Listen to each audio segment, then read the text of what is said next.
Welcome, my name is Ricky, and today we're getting started in a new Elden Ring run. We are going to play Elden Ring using only bows. That includes crossbows, regular bows, long bows, great bows, but not great bows because we won't use great bows because why would I want to use a great bow? Here we go, new game. Elden Ring has two classes that start with a bow. The bandit and the samurai. The bandit starts with a short bow, and the samurai starts with a long bow. But crucially, the bandit is level 5, meaning that attribute-wise, I think I'm better off picking this, plus arcane is higher, not that that really matters. So this is Bela.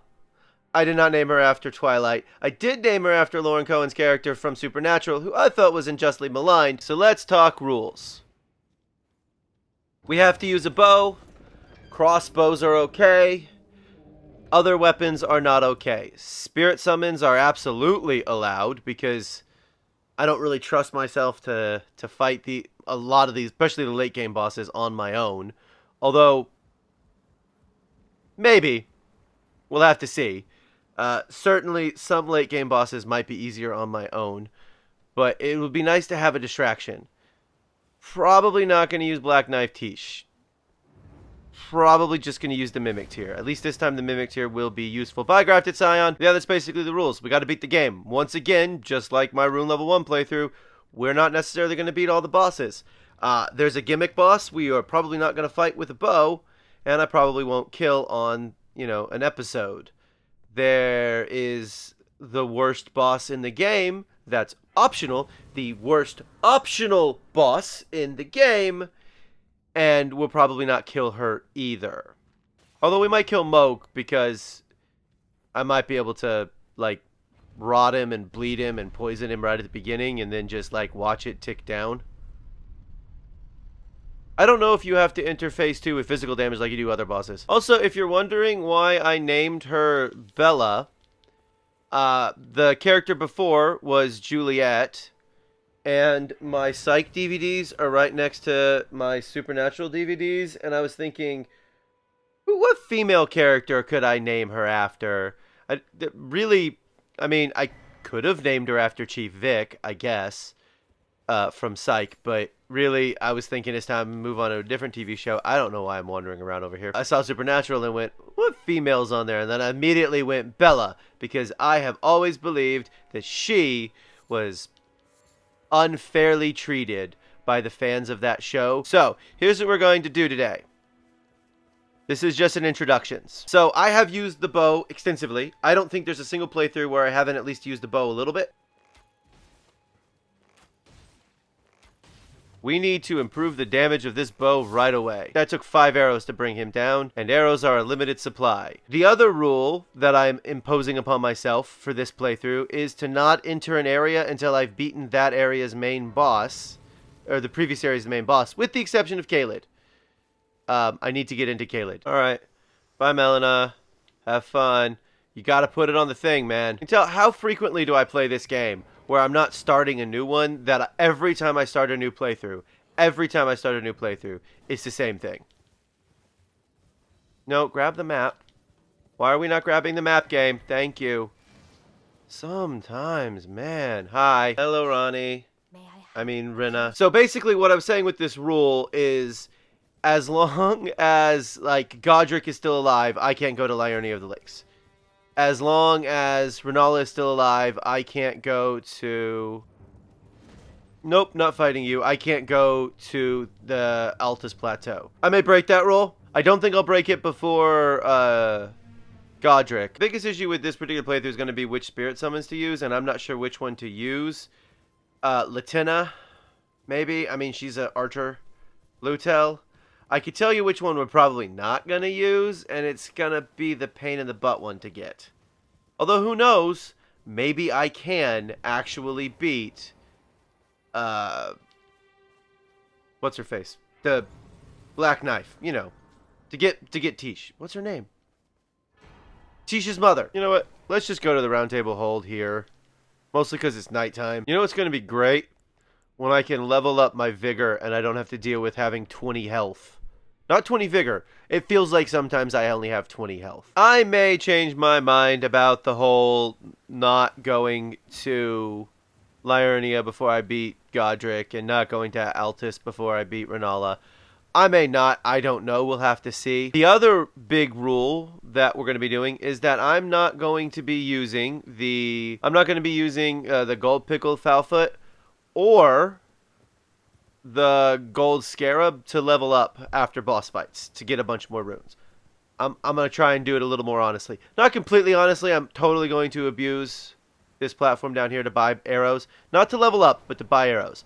So I'm not going to do any farming to level up until later in the game where I have to. But early in the game, I'm going to try and just level up with the runes I get from killing enemies. Or more specifically killing bosses, because I'm not going to kill a lot of enemies because arrows cost souls, runes, whatever. At some point, I am 100% going to need to come over here and do the annoying platform where I get the Ash of War Rain of Arrows, because it's really good against certain bosses that kind of stand still and are massive. Mostly we're going to barrage stuff. Also, if you're curious about what bows we will be using, whatever bows I want, whatever the most appropriate bow is, but probably going to use just a plain old short bow, and also maybe instead we'll be using the black bow, which we won't get until the Royal Capital. Anyway, oh, right. Not going to cheese this guy. Not going to kill him. Her, rather. She's the mother of dragons. We are coming over here, but not for her. Just to be clear.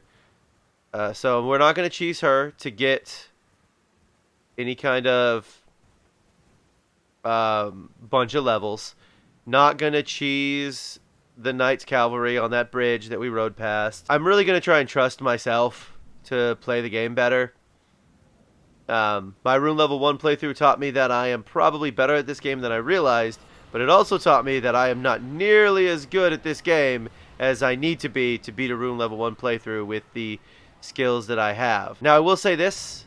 I will probably get the Finger Seal, and I will probably put my faith up enough to use Flame Cleanse Me to get rid of poison and rot. And that's mostly because if I want to use rot arrows in any sort of large capacity in this game, I'm going to need to farm. So I'm going to sell the runes that I just picked up, and we're going to buy some arrows. I'm going to buy 300 regular arrows. So the bow has a really great moveset. They finally made bows worth using. I'm just kidding. Bows were actually quite good in other games, but really it feels like they took the time to make bows really good in Elden Ring compared to the Soul series.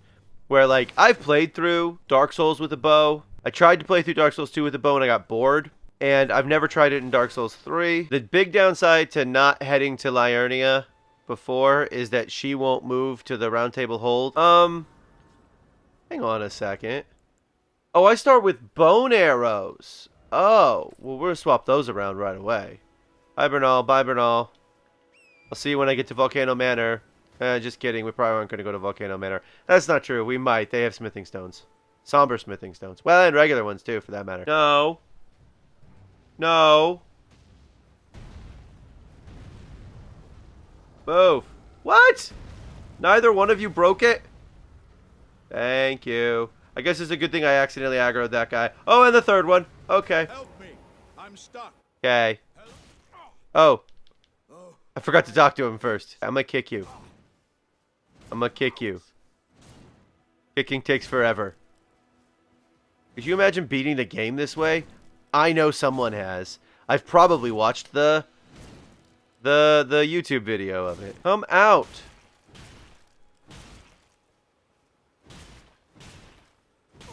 Holy cow. Okay. I've never done that with my fists before. I kicked him out once and it took forever, but I've never done it with my fists before. Oh, cool. Okay, so I have enough smithing stone 1s. I'm out of runes. But I have enough smithing stone 1s to put this up to get it up to +3. Alright, let's go see the damage now. I mean, it's not really better. This might be a problem. Also, I'm using a different thing. The bone arrows don't do as much damage as the regular arrows do. So you can do fun attacks, like that's a jump attack. So you fire it really fast. You can also do one straight out of a roll, which I missed. Didn't miss that time. There are other ones, like when you land after a jump, it also fires quite quickly. There's a big moveset, and I'm not sure I've completely explored it. But I really enjoy the moveset. 76. Woohoo. Does 76 damage. I think we're probably going to be using, just a hunch, probably going to be using the black bow as our primary bow once we get to the Royal Capital. But the two ways you get to the Royal Capital are not fun. I can tell you this. I'm going to tell you this about this run. There is absolutely nothing I am more excited for than being able to level up. Like, you just don't know the joys of leveling up when you have been suffering through not doing that for months, it feels like. So I went and farmed a bit and got enough runes to buy smithing stone 2s. So now I have 6 smithing stone 2s. So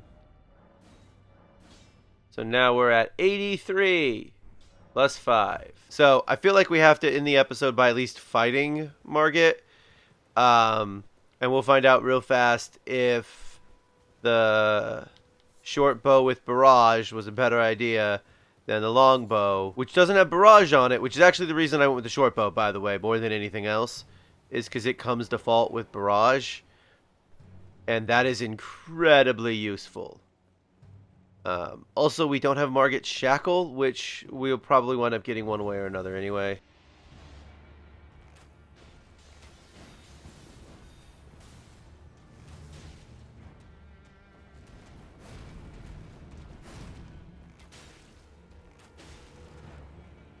Now, you notice I'm not barraging him. Oh, he's poisoned.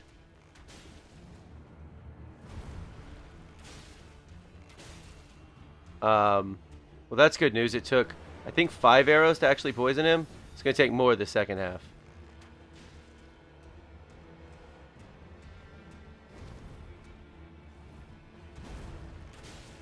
Man, I love that roll thing. Ow. Don't love that. Should be entering a second phase. Again, he should be entering... There we go. Thou art of passing skill. Warrior blood must truly run in thy veins. Yes.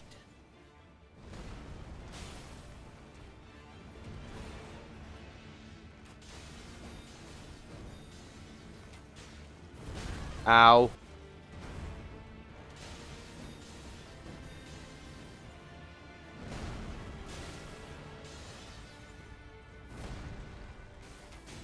Why? You gotta do the jump or the roll.